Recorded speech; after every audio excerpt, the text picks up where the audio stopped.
நடந்து வந்துட்டு இருந்தேன். எங்க வீட்டு பக்கத்துல ஒரு சர்ச் இருக்கு. அந்த சர்ச் அப்ப கூட ரொம்பலாம் கட்டியெல்லாம் முடிக்கல. இப்பதான் கட்டி முடிச்சிருக்காங்க. அது கட்ட ஆரம்பிச்ச காலத்துல இருந்து இவங்க வந்து என்ன செய்வாங்கன்னா, ஒரு சனிக்கிழமை ஞாயிற்றுக்கிழமை ஆனா அந்த சர்ச் இருக்கிற இடத்துல வாசல்ல ஒரு டேபிள போட்டு நிறைய புக்கு, சின்ன சின்ன புக்கு எல்லாம் அடுக்கி வச்சிருப்பாங்க. வச்சுக்கிட்டு வாசல்ல நிக்கிறது. போற வரவங்களுக்கு எல்லாம் ஃப்ரீயா புக் கொடுக்குறது.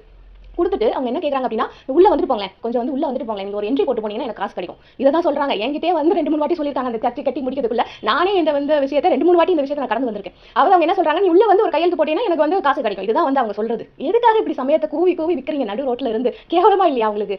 நான் வந்து அதுல ஒருத்தர் வந்து நல்லா நாக்கப்படுங்கிற மாதிரி கேள்வி கேட்டுதான் விட்டேன். கழுத்துல என்ன போட்டிருக்கேன் தெரியுதா? பாக்குறீங்களா?